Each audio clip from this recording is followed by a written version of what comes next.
బాండనిచ్చిన ముగ్గురికి 3 ఇచ్చిన. అలాహలం బాండనేమో ఈయన తీసుకుంటూ గొంతులో పెట్టుకుంటూ, ఆయననేమో అమృత బాండ తీసుకొని రాక్షసులు లేకుండా మంచోళ్ళ కార్యక్రమాలు పంచాలని చేయించిన. ఈయనకు బ్రహ్మదేవునికి ఇచ్చేసిన. మళ్ళా అలాహలంతో ఎప్పుడు తప్పుతాడు ముగ్గురికి మళ్ళీ 3 పోస్టులు ఇచ్చిన. ఇవి సృష్టి రహస్యాన్ని కాపాడు. ఇంకా 3 నేవీ, ఆర్మీ, ఎయిర్ ఫోర్స్ అన్నది 3 ఇచ్చిన. విష్ణువు బ్రహ్మదేవుడు పుట్టిస్తాడు, విష్ణుమూర్తులేమో ఆటలాడిస్తాడు, శివుడేమో లయ ఏం చేస్తాడు సంహరిస్తాడు. అంటే ఆయన శక్తి నేనే, ఆయనతో కనుక అందుకు కాళికా స్వరూపం నేనే, బిడ్డ ఆదిశక్తి నేనే, చండి చాముండి నేనే. అది ఒక్కడు గుర్తుపెట్టుకోగా ఇలా ఇంత కోపంతో ఉన్నా కూడా ఇంత శాంతంగా మాట్లాడుతున్నా కూడా నా కొడుకుకి ఇన్ని గంటలు ఇలా 50 ఏళ్ళకి దగ్గర వచ్చినా కూడా ఇన్ని గంటలు గోప్యాది గోప్య రహస్యంగా నేను మాట్లాడుతున్నా కూడా ఇలా ఇంత కోపాన్ని నలుచుకుంటున్నా తెలుసా. దేని గురించింది చూడు బిడ్డ, చెప్పే సమయం అయిపోయింది. అది మర్చిపోతున్నా. జాగ్రత్త జాగ్రత్త జాగ్రత్త అనడానికి గోప్యంగా కూర్చున్నా. అది మర్చిపోతున్నా బిడ్డ. ఎలా దగ్గర ఉన్నోనికి ఏం కనబడదు గుర్తుపెట్టుకోడా. ఉండూరు వాళ్ళకి విలువ తెలుస్తుందా? కేరళలో ఉన్న ఐసా విలువ తెలుసా? తెలుసా బిడ్డ? చెప్పులు వేసుకొని బీడీలు తాగి ఇవి కూడా ఎత్తుకుంటాడు. అదే అనబడపోను స్వామి శరణమయ్యప్ప ఎంత భక్తి శ్రద్ధలతో 45 రోజులు చేస్తాడు బయట మొత్తం. కానీ దాని అంటే ఉండూరులో ఉన్నోనికి తెలియదు త్వరగా. ఉండూరు అంతా శిఖరంగా రావడదంట, అలాగే ఉంటారు. బయట వాళ్ళకు శిఖరంగా రావడతారు. అందుకు ఈ యొక్క దీపం కింద వెళ్తులు పడి ఏమైతుంది చీకటి రావడతారు వెళ్తులు. అందుగురించి కామంతో వీళ్ళంటానికి కన్ను చూపిస్తాం మేమే. ఏ చరిత్ర బ్రహ్మ గారికి కూడా తల్లిదండ్రులు లేరు. మీరు ఎవరు గౌతమ బుద్ధుని కూడా గుర్తుపెట్టుకోండి. ఆయన మొత్తం వదిలేసాడు. ప్రతి ఒక్కరి చరిత్ర అందులో భార్య ఉన్నది, తల్లి ఉన్నది, తండ్రి ఉన్నది, అన్నుంటే వంశమే ఉన్నది. అట్లాంటి కార్యకు లోక కళ్యాణ కార్యం గురించి ఈ యొక్క ధర్మం అనుకుంటా అన్ని ఉన్న 7 ఏళ్ళకే లోక కళ్యాణం గురించి జాతి శక్తి ఉంటుంది అనుకుంటున్నా. కానీ కలియుగంలో ఎవరికి ఎదురా అట్లాంటి బ్రహ్మ ఎదురా 4 కాలాల శక్తిని యొక్క పెండు విచ్చిగా నేను అర్థం మీకు చెప్పేంత వినేంత శక్తి మీకు లేదు. విన్నా మీరు దాన్ని పాటించలేదు. ఒక్కరోజు మటన్ తినొద్దంటే స్వామి ఇవాళ తినకున్నా సరే కానీ కొద్దిగా తిని రావచ్చా ప్రాణం చేసి మళ్ళా 3 గుట్టి లేచి అవుతాయి. ఇక 3 గుట్టులు వేస్తాడు.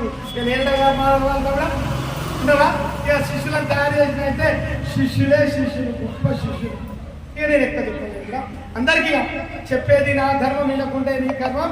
ఉండవిడా ఒక్క వజ్రం లాంటి ఒక్కనన్నా తయారు చేయాలి. నా కొడుకేడుస్తుడు అమ్మా ఇంతమందిని మాలలేమంటే ఊరోళ్ళు వేస్తలేరు, పాలోళ్ళు వేస్తలేరు, పగోళ్ళు వేస్తలేరు. ఎప్పుడు చూడు 9 రోజుల మాల ఆడికే స్వస్తి, 15 రోజుల మాల స్వస్తి. ఎవరు ఇంటలేరమ్మా. నేనేం చేయాలి? నేను ఒక్కనే మిగిలిన ఇట్లా అంటే ఆయనకి దగ్గర ఇంకొని తయారు చేసినప్పుడా సరే ఇక తయారు చేస్తున్నా కృష్ణక రాష్ట్రంగా సరే తయారు ధర్మాన్ని గురించి సావాలి కూడా. రాముడు దావలేదు ధర్మం గురించి, కృష్ణుడు దావలేదు ధర్మం గురించి, లోకం దావుతాయిరా ధర్మం ఎన్నడైనా వచ్చే ధర్మం గురించి పెద్దరికం ఇచ్చినప్పుడు మీరు పెట్టుకోవాలి. పోయినాక పోస్ట్ రాదు. సీఎం పోస్ట్ కొనవచ్చు, పిఎం పోస్ట్ కొనవచ్చు, అన్ని పోస్టులు కొనవచ్చు. కానీ ఈ పోస్టు దైవ పోస్టు ఎవరు కొంటే రాదు.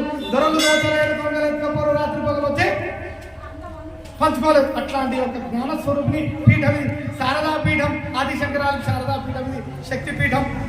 అందుగురించి ఏమంటే కూడా ఏం చేయాలి? మీరు అందరూ సాయంత్రం పుట్టిరు, వేడికలు పుట్టిరు, బ్రహ్మదేవులకి ముఖంలోకి పుట్టిన, నోట్లకి పుట్టిన వెళ్ళమో ఎవరైరు? బ్రాహ్మలేరు. ఇళ్ళకెళ్ళి పుట్టిన ఎలా అయ్యారు? ఏమయ్యారు? ఎవరైరు? ఏమయ్యారు బిడ? క్షత్రియులు వచ్చారు. ఎందుకు? కాపాడాలి. ఇంకా ఇంకా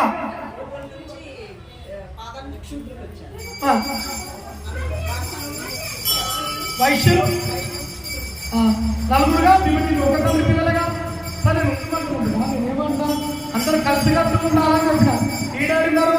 నువ్వు అది అంటే కలిసి ప్రబలింది. దీనికి నేనే ఇస్తున్నాను అనుకోబడి దొరుకుతుంది. నేను చెప్పలేదు చెప్పినా చెప్పినప్పుడా ఇంకా కొద్ది రోజులైనా కాపాడదాం. దీని వచ్చినప్పుడా మంచిగా సరదా. నేను ఇవాళ 3 రోజుల పొలంలో అల్మాడం 7:30 పడంపేట గంగాజీవాడు 7కి వచ్చి ఈ స్థలం పుణ్యస్థలము, ఈ స్థలం ఏంటి, పుణ్యక్షేత్రం ఏంటి, ఈ యాగం ఏంటి, ఈ యాగశాల ఏంటి, ఈ యొక్క 20 దేవాలయం కావాలనేది ఈ దేని గురించి వచ్చినప్పుడు కొన్ని రోజులు కాపాడడానికి ఒక శక్తిని, ఒక శరీరాన్ని అడ్డెక్కించుకొని ఆలోచించి మాట్లాడి ఇవన్నీ కార్యక్రమాలు జరుగుతున్నా ఒక్క గుడి పోవాలంటే ఒక్కరు అని అసంట ఒక్క పుణ్య కార్యక్రమం చేయాలంటే ఎంత టైం పట్టాలి, ఒక్క మొక్కు తీరవాలంటే ఎంత టైం పట్టాలి. శక్తి పీఠాలు నిమిషాలు వెళ్ళిపోలే పత్తా పెట్టినన్నా గొల్లపల్లికన్నా ఆడినా కొంతమంది ఎక్కువ వచ్చినారు అన్నీ కూర్చున్నారు. అందు గురించి నేను ఏమన్నా ప్రతి కార్యక్రమం శివుని ఆజ్ఞ లేని చీమైన ఉండదు. ఆదిశక్తి అనేది ప్రామిస్ అనేది ఏ కార్యక్రమం జరగదు. ఏంది ఆన అనేది స్టాంపు. శివుడు ఎట్లాంటి వాడు, సిగ్నేచర్ లాంటి వాడు. ఆదిశక్తి స్టాంపు లాంటిది గుర్తుపెట్టుకోవడం. ఏ సిగ్నేచర్ ఉన్న కూడా స్టాంప్ లేకుండా నడవాలి ముద్ర. ఆదిశక్తి ఆమోదపు ముద్ర అంటారు. అందు గురించి ఆమోదం అంటారు, అప్రూవల్ అప్రూవల్ స్టాంప్. అందు గురించి ఏమన్నప్పుడు ఆదిశక్తి అందు గురించి భూమి మీదకి వచ్చి ఇక్కడ చేసి ఈ కార్యక్రమం జరిగింది. సరే నేను గొప్పగా ఎందుకంటే అందరు తెలియజేస్తారు. కానీ ఎవరు గుర్తుపడుతున్నారు? ఏడైనా ఋషులు ముందు ఏడ ఆదిశక్తి గంధం అవుతుంది, ఏడ కుష్మాండ బలం జరుగుతున్నాయి. శక్తిని ఆహ్వానించేవాడు ఏడంటున్నాడు. ఏ పొట్టోడు ఎవరి కడుపులో పుట్టిడు, ఆడు ఎంతున్నాడు? 3 అంగుళాలు ఉన్నాడా, 5 అడుగుల 3 అంగుళాలు ఉన్నాడా, ఎంతున్నాడు, ఏం చేస్తుడు, ఏ గణాలు చేస్తుడు, ఎట్లా చేస్తుడు, ఎట్లా ఆహ్వానిస్తుడు, శక్తికి బుద్ధి ఎట్లా పెడుతుడు, శక్తికి అన్నం ఎట్లా తినిపిస్తుడు, ఇంతమందిని గొప్ప ఎట్లా కూర్చోబెట్టుడు, ఏ రకం డాక్టర్ గారు డాక్టర్ తెలుసా, డాక్టర్ వేరే ఈ ఉద్దులకి ఏం తెలుసు కూడా అప్పుడే సత్యం ఇస్తే అమ్మ చాలా సత్యం ఉంది బిడ్డ వీడికి వెళ్ళి బండి వస్తుంది. సత్యం లేకుంటే సత్యం లేదా ఆకలికి వెళ్ళిపోతుంది. అంటే అట్లాంటి సత్యం మీకు అర్థం కాదు. ఇది పాప జనులకు. ఎందుకంటే అప్పుడే 2 నాలుకలతో మాట్లాడటానికి పాపం. ఒకటే నాలుకతో ఉండాలి, ఒకటే చూపుతో ఉండాలి. సచ్చినా బతికినా నేను అదే వస్తా ఉన్నాడు. ఒకటే భార్య, ఒకటే బాణము, ఒకటే భర్త, ఒకటే సమాజం, ఒకటే ధర్మం, ఒకటే ధ్వజం. దాంతో వస్తేనే అది మోక్షం. అది గుర్తుపెట్టుకోకుండా అందులో నేనేమంటున్నా, కష్టమైన నష్టమైన పాదాలిపోదు. అది ధర్మం. ఇక అట్లా కాదు. ఒకరోజు మా రాజవుడి వస్తాడు, ఒకరోజు ఈ దేవుడు ఎన్ని దేవుడు మీరు ఏం చేస్తారు ఫలితం ఉండదు. ఒకటే దేవుడు. ఇప్పుడు ఎన్ని దేవుడు శివమాల, ఆమాల, ఈ మాల మనందరి దగ్గర తిరుగుతాం. నువ్వు శివమాల కరెక్ట్ అయ్యి శివుడు ఎందుకు ప్రత్యక్షంగా 5 సంవత్సరాలు కరెక్ట్ అయ్యాను. 5 సంవత్సరాలు వెళ్ళు ఎందుకు వెళ్తాడు? తాగి తిరిగి వెళ్తే 5 సంవత్సరాలు వెళ్తాను. తిరిగి తాగి శివుడు వెళ్తాం, ఆదిశక్తి ఉంటే వెళ్తాం. భగవాన్ ఏం చేసాడు? నిరంతరం సాధన చేశాడు. రాత్రి పగలు వాడికి ఎట్లా చెప్పు దెబ్బలు తినిపించిన, అత్తగారితో తినిపించిన, అమ్మాయితో తినిపించిన, అన్నదమ్ములతో ఎక్కజేస్తాడు. అంతమంది ఇవ్వలే ఏమన్నారు? నలుగురిలో నాకు వంట చేసిన సభలో నలుగురిలో నాకు వంట చేసిన ఇడవను రామి నామ ఇడవను రామి నామ. ఏమంటున్నాడు భక్తులు? అయ్యా నువ్వు కావాలని నలుగురిలా అసదనం కలిగిన ఇది పచ్చోడు కాడు తీడు ముడగోడుకు పిచ్చోడు కూడా నలుగురిలో నాకు వంట చేసిన మనను రామి నామ పరణ మనను రామి నామ పరణ. నలుగురిలో నేను పచ్చడం కొట్టినా తిట్టినా కూడుకు గుడ్డకు లోను చేసిన కూడియకుంట గుడ్డియకుంట ఇల్లియకుంట ఆంతం కనిపించిన అది ధర్మం. సతీ సత్తుబాయి సతీ అనుసుత ఎన్ని తిప్పలు కూడా ధర్మం విడవలేదు. అది ధర్మం.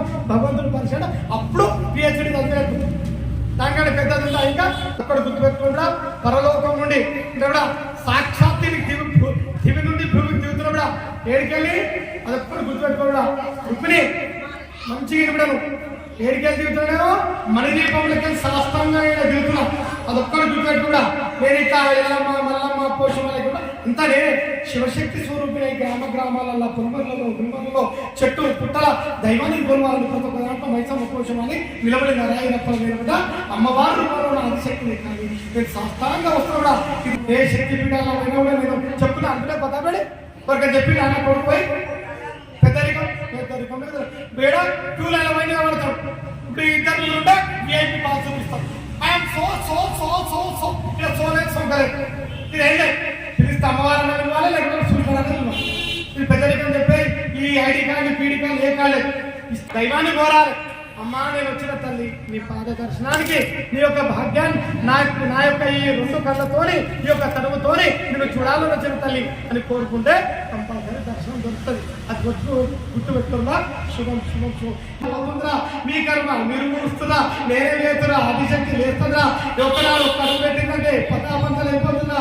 ఒక్కొక్క పాదం వేసిందంటే ఒక్కొక్కరు గుర్రు కొట్టిందంటే ఒక్కొక్క పుక్క మిగిలిందంటే శక్తులన్నీ వేసినాయంటే పడాపంతలు అయిపోయినా ఒక్కసారి ఒక్కసారి కబలించిందంటే ఏ రకంగా మానవ సైన్యం లేచి ఏ రకంగా అయితే లంకని నాశనం చేసినాయో అందుగురించి ఇంట్లో కూడా నిదర్శనం చేసిన అగ్ని ఆహుతి చేసి ఒక నిండు తెదని దేవం తీసుకున్నాం ఒక్కరికైనా కనికరం లేదు కూడా అయ్యో అంత పూజలు చేస్తుండే తిన్నాడా తినలేదా కూర్చుందా అని ఎట్లా పోతున్నారు ఏం చేస్తుంది ఒక్కరికి ఆలస్వాది అమ్మవారు తిన్నారా తినలేదా మరి అమ్మవారు ఇంత ముస్తాబాయి కూర్చుంది అందంగా మళ్ళీ ఏడికి వస్తుంది ఎవరైనా ఆలోచిస్తూ కూడా ప్రతి ఒక్కరి కర్తవ్యం ఒక పిల్ల ఉడితే చూడని పోతే పాలిందని ఒక 100 రూపాయలు ఓటు పెడతాడు వీడు గుళ్ళకి వస్తే రక్షణ పెడితే ఏమి లేవు బాబా అని ఆడికంటే అక్కడ పోసి ఒకటి 4 నిమ్మకాయలు తీసి 2 గుమ్మడికాయలు కొట్టేస్తే చల్లగా అయితే 2111 అంటే పెట్టొస్తామని 200 వెళ్ళాయి అంటే ఎందుకంటున్నాను ధర్మాలు ఆలోచించండి నా కొడుకు 8 మందిని పోటీ చేయాలి 10 మందిని పోటీ చేయాలి నా ఒక్కరితో నా కొడుకుతో మోదీ యొక్క దేవాలయం ప్రపంచమంతా కూలిపోయిన దేవాలయం ఇక్కడ ఎవరు అనగా కుట్రనే గడ్డ అందరికీ శుభం నేను నా కొడుతూ కొన్ని కొక్కాలతో కూడా శుభం